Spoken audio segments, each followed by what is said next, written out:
In the spring of 2018, an event took place that has a major negative impact on all world processes, and this impact will only grow. Let us recall the essence of this event.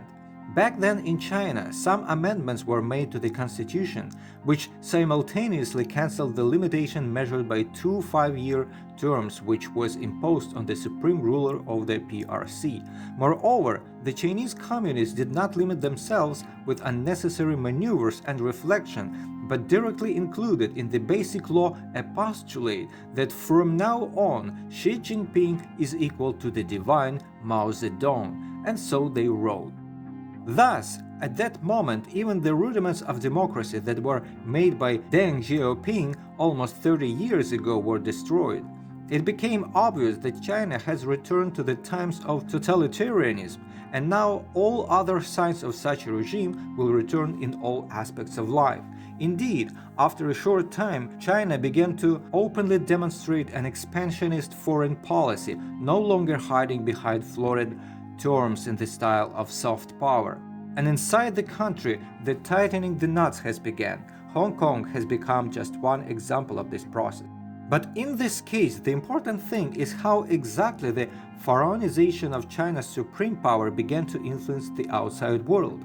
In general, it is not surprising that Putin did something similar to the constitution of his country.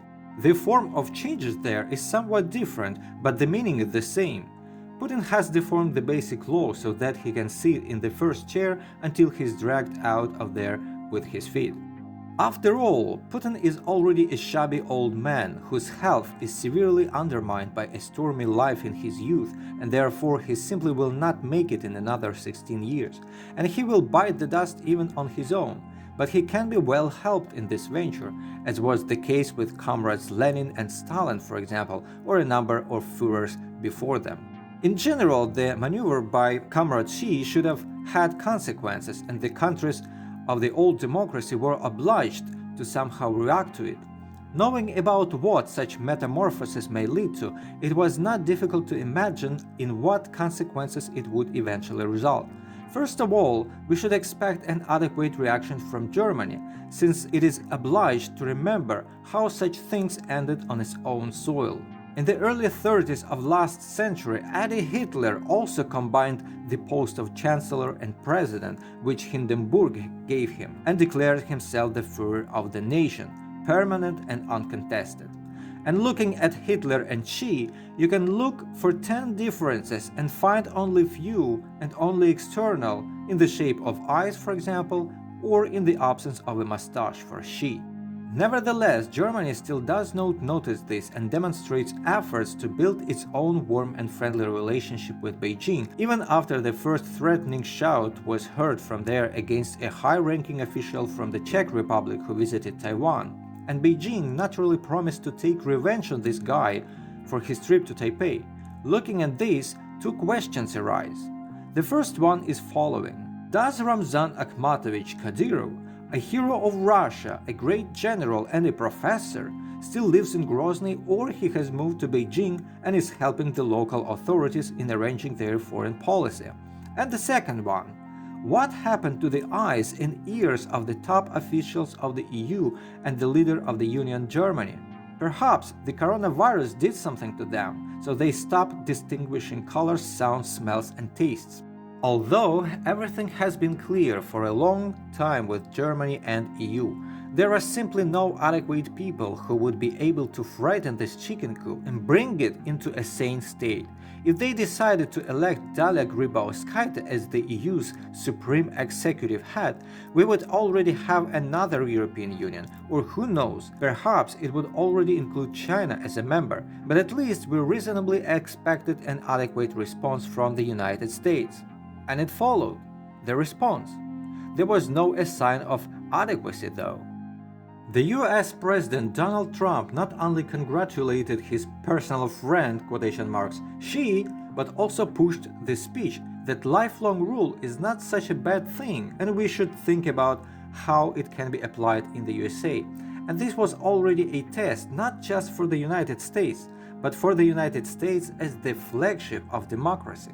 Basically, the leader of the states seriously claimed that one of the fundamental principles of democracy is nothing, and we should think about how to get rid of it. On the good, after that, he should be driven into the corner of the Oval Office and then pulled out by the forelock onto the threshold and kicked with a knee in the backside, sent to all four sides. But nothing of this has happened, and it was in vain. Since then, the grandpa decided to regularly relieve himself under the tree of democracy as it is and under the foundation of American statehood. He does it with impunity and with some kind of ecstasy, and therefore he just goes into a rage. I remember after that very congratulations sent by Trump to Chinese leader, I happened to read the American press where it was mainly written that Trump was misunderstood, that in fact he meant something else. Moreover, they wrote that Trump could not have in mind the irremovability of power in the United States simply because it is absurd. But all these reasonings yesterday was flushed down in toilet by Trump himself. Apparently, that 2.5 years ago he meant exactly what he said, and practice shows that he says exactly what he thinks, and that what is attributed to his misspeaking is just unsuccessful attempts to pass on wishful thinking. He has on his tongue exactly what the smart man keeps only in his mind. Here is what the publication of the US Congress writes yesterday, Wednesday, September 23. President Trump on Wednesday refused to commit to a peaceful transfer of power if he loses the November election, saying he must see what happens, sowing doubts about the safety of ballots. He said that at his another briefing, and when journalists asked him to explain what he meant, Trump did give the explanation, from which the Comrade Xi ideas could be felt. He said that he will peacefully and without questioning accept the election results that will indicate his victory. If the results indicate his defeat, then he will not accept this, and he is not going to peacefully leave the White House as all presidents did before him.